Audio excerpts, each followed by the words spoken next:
Hey guys, and welcome back to the Movie Club Emporium.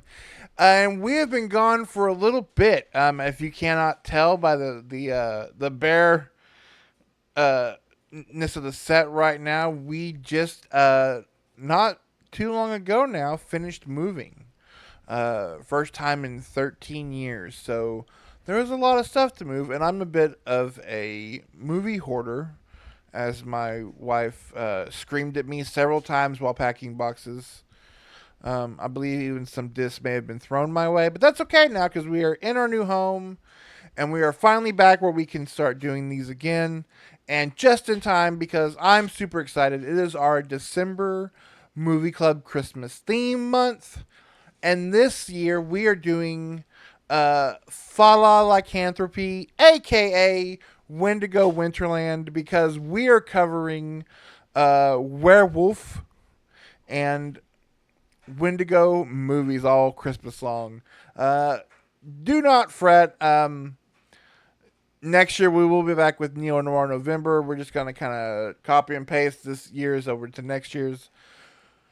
But we are back with a brand new theme month, and we are covering again winter, werewolf, and Wendigo movies. And what better place to start off than kind of with, I think, the newest movie on this list, and one that I had not seen and was shocked to learn that had quite a bit of controversy with certain people. It's 2021's Werewolves Within.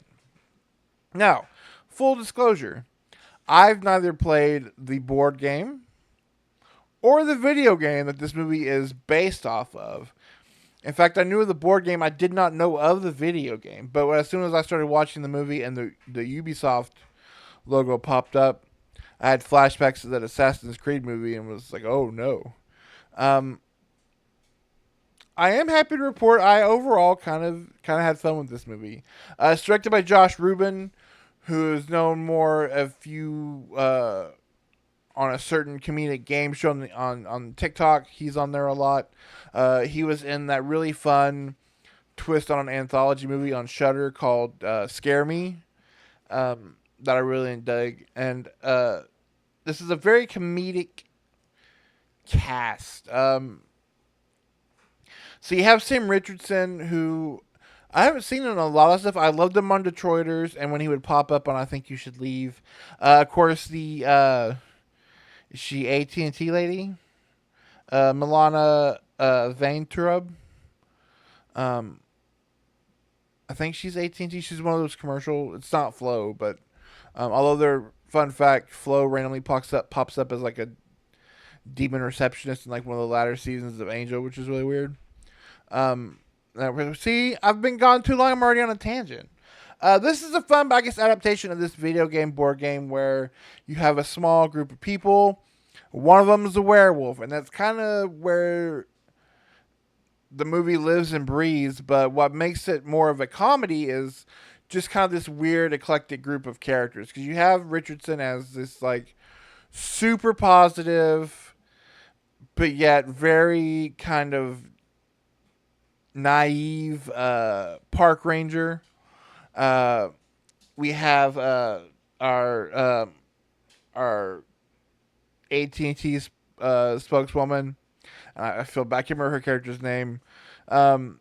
She is the local mail person.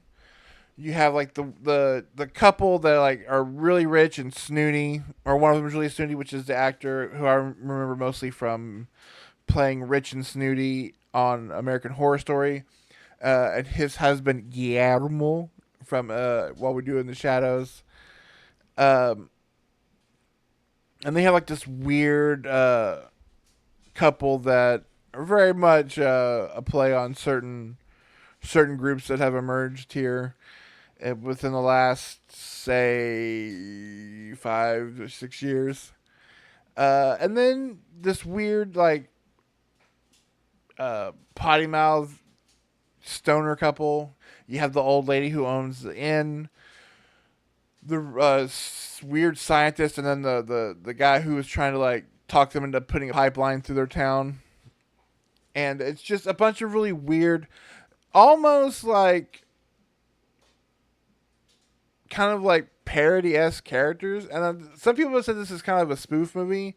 I don't think that it is. I think it's just a straight out horror comedy because um, I don't feel there's any out and out spoof humor in the film, but there is a lot of like quirky, uh, awkward humor, stuff that you would expect from things like Detroiters and maybe not quite on the level of it. I think you should leave, but just weird, quirky little moments, quirky little ticks for each character.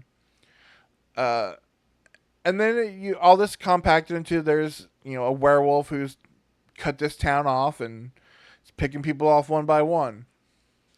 And I will say this: it's super low budget. Uh, all the werewolf effects are practical for the most part. There's a couple like we can't do apparently physical transformation, so a lot of that CG. The makeup is practical. It doesn't look great, but it's not bad. No spoilers on who the werewolf is. There is a lot of this weird, terrible looking CGI snow though, where it's just like really, really blatantly obvious that it's CGI snow, which is why of all the things that really had to CGI, we just couldn't pull that off at practical. I did really enjoy this movie. To me it's like an hour and a half, like 96 minutes. It does kind of drag in the middle a little bit. There's a lot of characters, and so when we have to start like picking them off one by one, and some have to like do weird things in order to get picked off.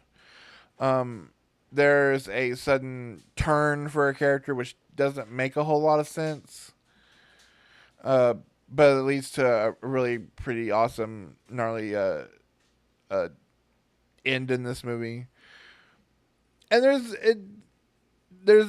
the what's Chekhov's snowshoe in the film pays off really well. All in all, I really did enjoy this movie. It was a fun. I watched it super late last night.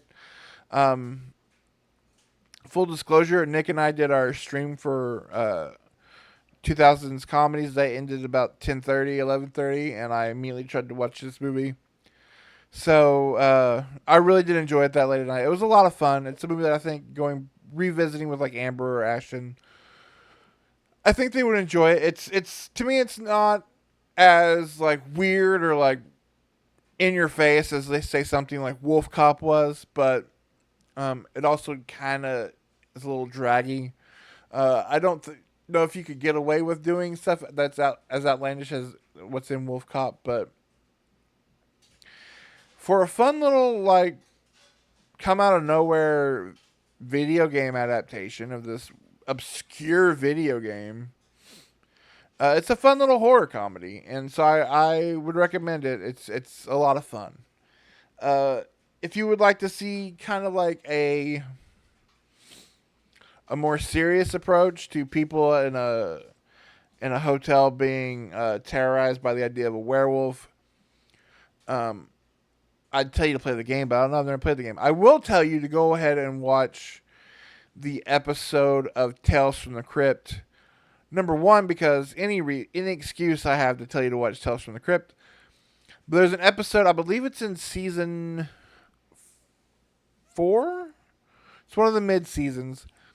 It's called Werewolf Concerto. It stars Timothy Dalton, and Beverly D'Angelo, and it's about this group at this like fancy schmancy lodge, and there are reports of a werewolf, and patrons are going missing, and who could it be? And that one even has a wilder twist than this movie does. Even though this movie it really thinks it is twisting. It really is like giving you a twist when you find out the identity of the werewolf. Halfway through the movie or before, you're like, I know who the werewolf is. Um, but even then, I still enjoyed it. So for a fun little horror comedy that kind of came out of nowhere, I'd say check it out.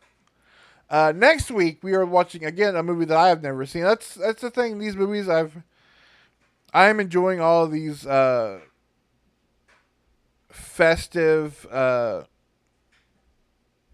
winter themed monster movies for the first time with all of you. Next week, we are talking about Dark Was the Night, starring Kevin Durand, who was great in this year's Abigail, and Lucas Haas, who helped us.